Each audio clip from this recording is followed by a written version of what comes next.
I'm Gus, and I'm on an island in the Bahamas. It's such a beautiful place with lots of creatures to see. Some creatures look like dinosaurs. Others look like Jello gone bad. Let's see if we can find some of these creatures and have some fun along the way. On Gus Outdoors.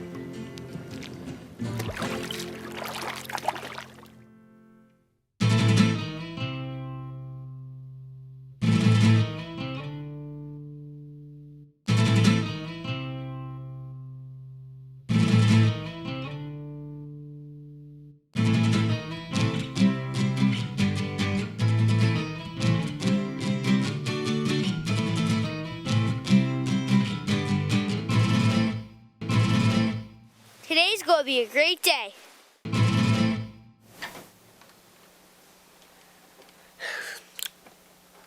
Today, we're going to the Bahamas.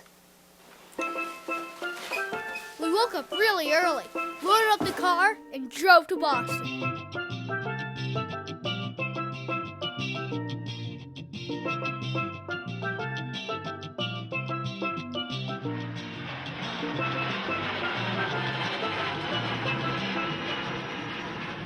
From Boston, we flew down the east coast of the United States to Nassau in the Bahamas. When we left home, it was about 40 degrees. When we got to the Bahamas, it was 80. Then we met my friend Roland, who flew us to an island called Staniel Key. From Roland's plane, I could see some of the islands that I was planning to explore. It's exciting to think about what creatures we might see down there. My sister Talis is hoping to have her first snorkeling experience. Right now, all I can think about is going swimming.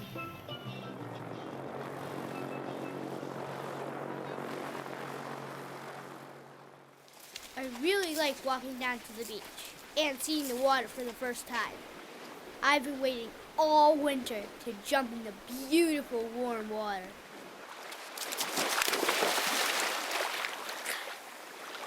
Oh yeah, that feels great. Now we can go on an adventure. Well, the first creatures that you notice are the lizards. They're everywhere. Let's go see if we can find some. To find a lizard is easy. Just take a look around a tree or some rocks. These are anole lizards. They like to eat insects and spiders. A cool fact about the anole lizard is that they change color. This guy just started turning green. He had his eye on this smaller lizard. He doesn't look very happy. By turning green, he shows the small lizard who's boss. Most of the time, lizards use color for camouflage. But changing color can mean a lot of different things. Bright green looks like it's used to fight for territory. When they're brown, they're probably just hiding out. Here's a very big reason to use camouflage. It's a yellow-crowned night heron. Crabs, frogs, and lizards are some of its favorite foods. So basically, color is very important to these lizards.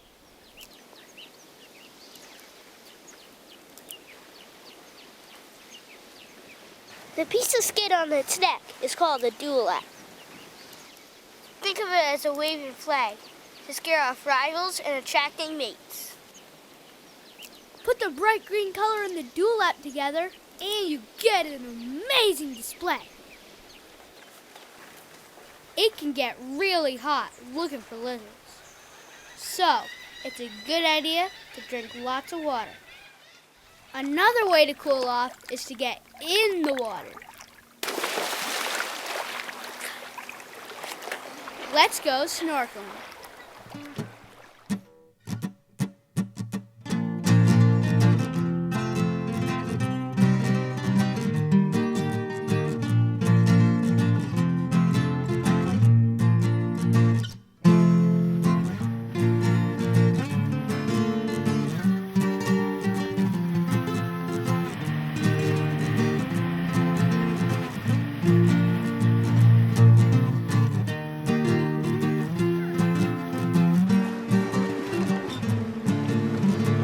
Thunderball Cave.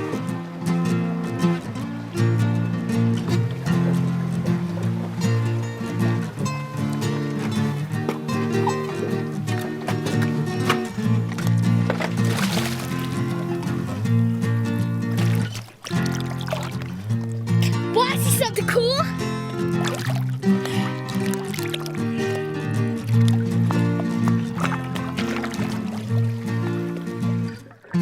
When you get in the water at Thunderball, the fish swarm around you. Over the years, people have been feeding bread to the fish. So when they see a diver, they think it's feeding time. It's a good way to see the fish up close. But watch out, they might give you a little dip. Hey, check out Talus. She's snorkeling. Way to go, Talus! The best part of Thunderball is swimming into the cave. Inside, it opens up to a huge grotto. And there are fish everywhere. The reason there are so many fish is because this area is protected. Thunderball is a no-take zone, so it's best to look and not touch. Thunderball is a karst cave. That means it was carved by water. Water has been making this cave for over 10,000 years. Thunderball got its name from the James Bond movie Thunderball. They filmed most of their underwater scenes here. It's a great place to film fish too. A queen angelfish is so beautiful. What makes them queen angelfish is their crown. It's the blue ringed black spot on top of their heads. This sharp-looking fish is called a jackknife fish. Not many dorsal fins look like that. And you can always count on seeing the colorful parrotfish. Inside the coral is some tasty algae that is important to the parrotfish's diet. Look at those teeth. They're perfect for biting off chunks of coral. Even though this water's almost 80 degrees, I'm getting really cold. So it's time to head back to the boat. After a hot shower and some dinner, I hit the sack early. I'm expecting tomorrow to be another exciting day. Wondering what dock placement you've got us on? Yep, you'll be on the southeast side of the I woke up this morning and felt like drawing. After getting ready for the day, you know the usual brush your teeth, get sunblock on, and pack up for the day. I decided to draw the Bahamas flag. We'll be standing by. It's really a colorful flag. I like it because each color means something different. The yellow is for the beaches. The turquoise stripes are for the water. And the black is for the people. It's pretty amazing a flag can mean all that. What does your flag mean?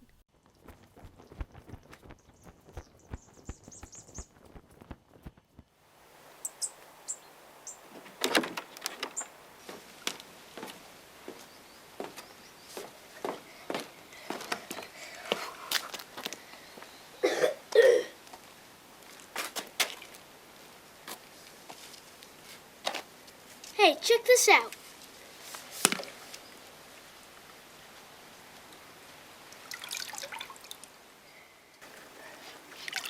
Got a couple. Overnight, these tadpoles have hatched in my foot bucket.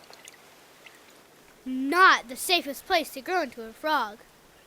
We're going to have to be a little more careful when we rinse our feet. This is what the tadpoles will grow up to look like. It's a Cuban tree frog. If you decide to pick up one of these guys, make sure you wash your hands. Their skin has a toxin and can really hurt if it gets in your eyes. Besides that, They are really good to have around because they like to eat bugs that bother us. Let's give them some fresh water.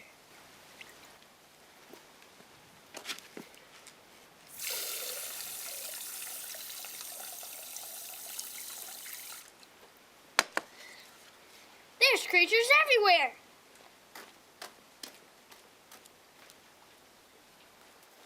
I found this coconut last night. Sometimes it got milk in it.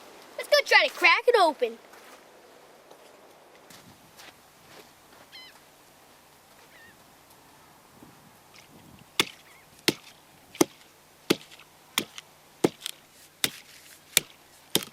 First you have to peel the husk off.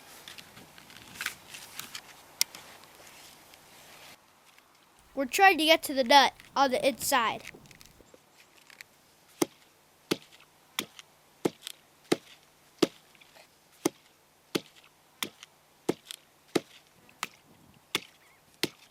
Wow, this is going to take a lot longer than I expected. You know what? Let's go on an adventure. We'll check on the coconut later. It's a great time to go to Iguana Island. We have to head south for about 10 minutes to get to Iguana Island.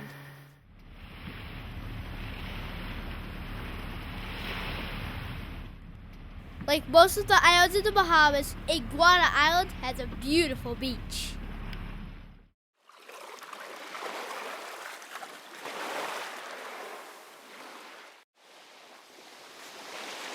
This is Iguana Island. Let's go check it out. A great way to find rock iguanas is to go rock climbing.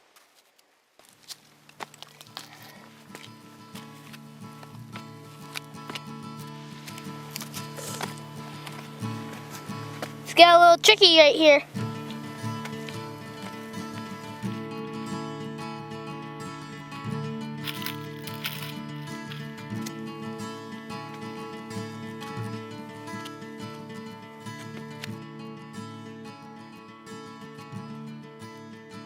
This is a great view, but no iguanas. Let's head back to the beach and take a look there.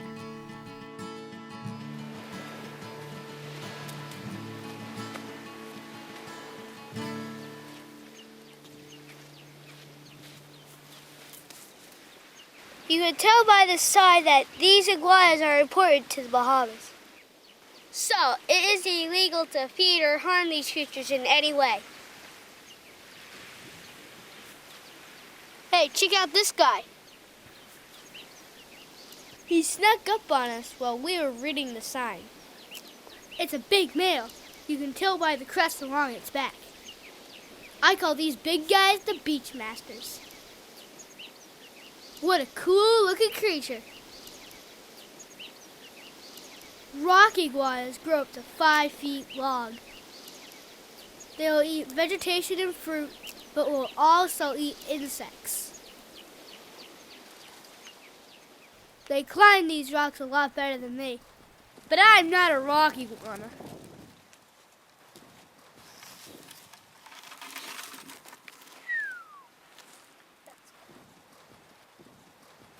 They have these really sharp claws to help grip the rock. They are so good on the rocks, they can climb straight down a cliff. Their thick skin protects them from the sharp rocks. Overall, they're made for life on this dry, rocky island. Iguanas are reptiles, so they are ectothermic or cold-blooded. That means they have to control their body temperature using sun or shade. A cool fact about iguanas is that they need about 90 degrees to digest their food. So if you see them out sunbathing, they probably have a full belly. Look at this, he's doing a sprawl to cool his belly. I've seen dogs do this, but never iguanas. I'll have to try this after lunch.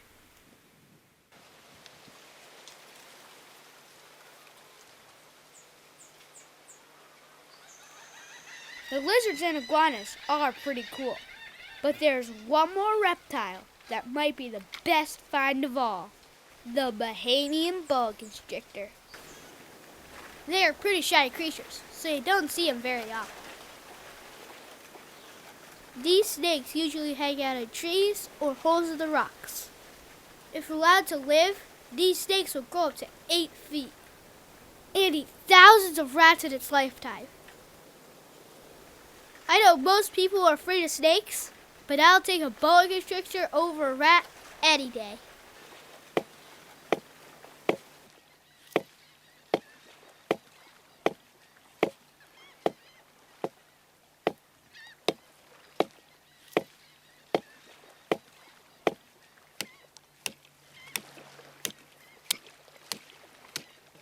I'm getting there. I can see the nut.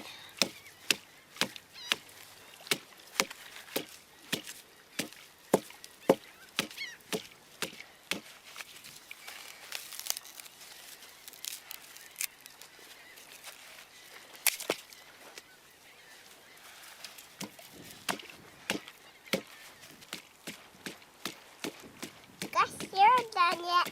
Almost there, Thomas.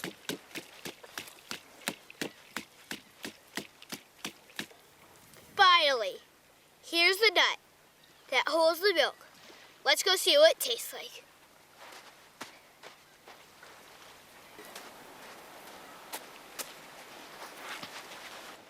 Let's speed things up.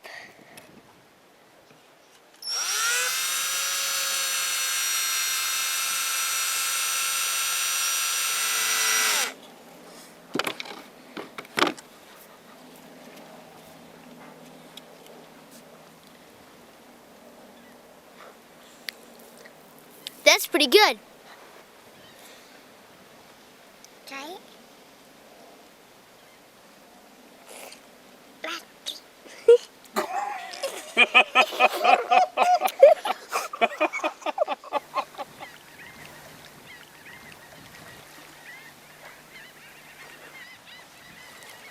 Not a bad day.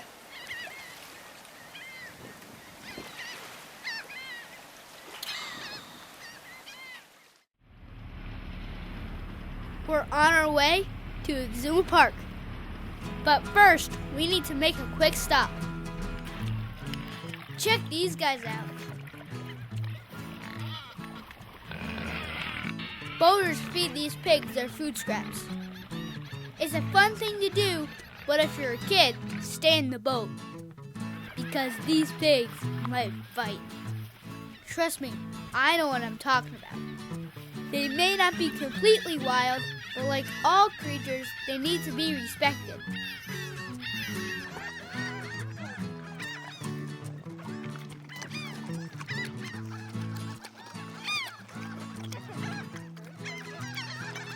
Now, let's go to Exuma Park.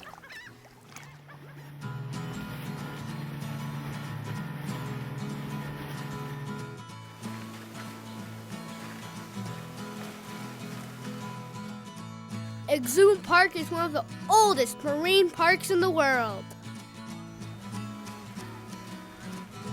The Bahamas National Trust started it 50 years ago. It's a no-take zone, so that's why there's a lot of creatures to see.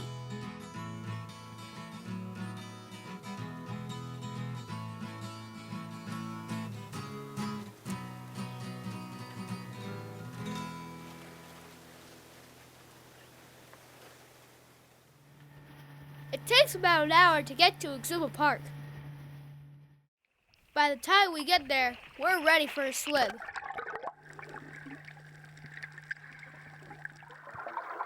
The best part of Exuma Park is underwater. The coral is so big and beautiful, and there's lots of it. Around the boulders and pillars of coral are all kinds of creatures. Take a close look at this fish. See those little horns? That's how it got its name. It's a cowfish. A cool fact about the cowfish is that their body isn't soft like other fish. It's kind of like a turtle's shell. It's hard and a good defense against predators. Do you think this is a plant or an animal? If you guessed an animal, you're right. They're Christmas tree worms. This strange-looking fish is called a filefish. They can change their skin color to blend in with the coral.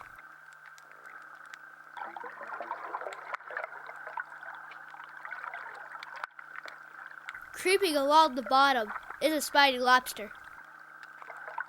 They back into holes for protection, and they use their spiky antennae to drive away predators. These beautiful spadefish live on the edge of the reef. They cruise from reef to reef looking for food. Their favorite foods are sponges, soft coral, and plankton. One of the most common fish are the snappers. They're all over the place. This must be what it's like to swim in an aquarium. Everywhere you look, there are incredible creatures you can see. Like my first shark, a Caribbean reef shark. It was a little weird swimming with one of the best hunters in the ocean. Unfortunately, she didn't stick around for long. Hopefully, I'll get a longer look next time. Other predators that you see in Exuma Park are jacks. Jacks are a lot like wolves. They hunt in packs, looking for weak or injured fish. There's a couple different kinds of jack. Bar jacks and horse-eyed jacks are pretty common.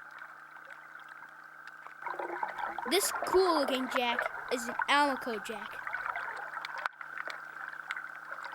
Then you have the biggest, the amberjack.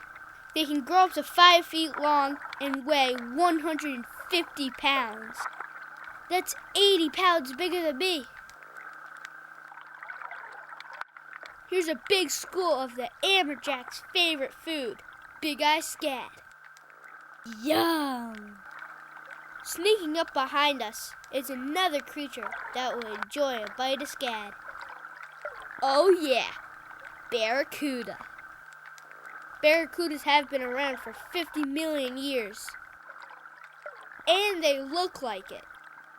Most of the time, they go slowly around the reefs. But that's just so the fish think they're safe. With one flick of the tail, these guys can go up to 36 miles per hour. You can find barracudas everywhere in the Bahamas. We found this little guy right off the beach. Only 6 inches long, he's already a successful predator. He hunts other juvenile fish here in the shallows. Before this baby barracuda grows up to 6 feet long, it will face lots of challenges, like hunger and predators. But so far, so good. Let's take a break from diving so I can show you one of my favorite places. Rachel's Bubble Bath. We walk along what looks like a river, but it's really just the tide going out. As we get closer, we can see how the bubbles are made.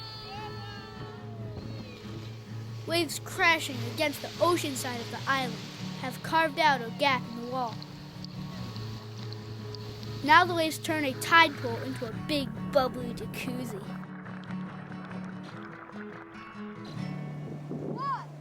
It has a nice deep pool, great for jumping into.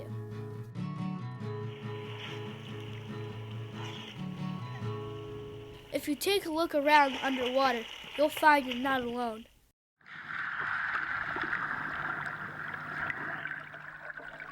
Spiky creatures called sea urchins eat up the algae that coats the bottom of the bath. I know this might seem obvious, but I'd be careful not to touch these spines. The spines are very fragile and break off easily. When they break off, the spine releases venom into your skin that hurts like a bee sting.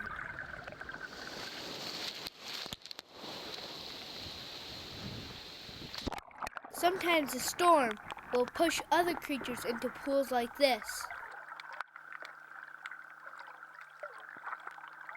This is an upside-down jellyfish. Most of the time, these jellyfish lay on the bottom. They collect food from the water with their tentacles. But sometimes you can see them swim. And they got it all wrong. They swim upside down. Jellies don't have to worry about much. Most animals stay far away from them. Except a hungry sea turtle. Jellyfish are a sea turtle's favorite food. It's a good idea to avoid touching jellyfish. You never know how your body will react to their sting. Another creature that can really give you a sting is the lionfish. They are so beautiful, but their fins have a small amount of venom that really hurts when you touch them. The big problem with lionfish is that they don't belong in the Bahamas. These fish are supposed to live in the Pacific Ocean. That makes them an invasive species. Most scientists think that people are releasing them from their aquariums. This can cause problems for other predators like the grouper. Lionfish eat the same prey that grouper do, so there might not be enough food for the grouper. Look at that face. He's already grumpy about his new neighbor.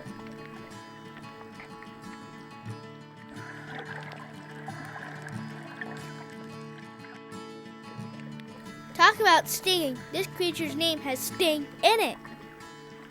This guy is a southern stingray, and the stinger is on their tail.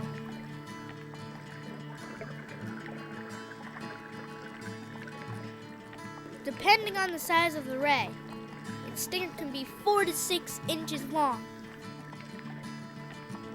My favorite ray is the eagle ray. It looks more like it's flying than swimming. It's okay to swim with rays, but it's a good idea to keep your distance, because scared animals can be very dangerous. But mostly, people don't have to worry about these cool animals. That was another amazing day. Unfortunately, tomorrow, we have to start packing to go home.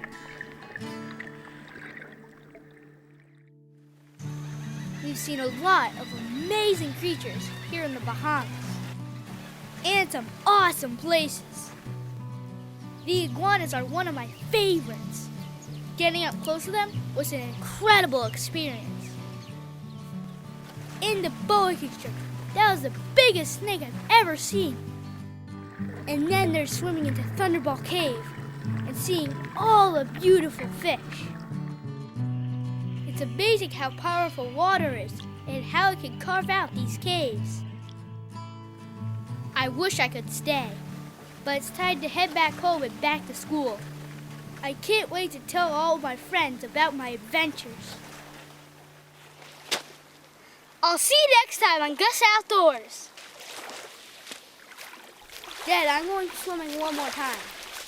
Gus, at least take off your... Your clothes!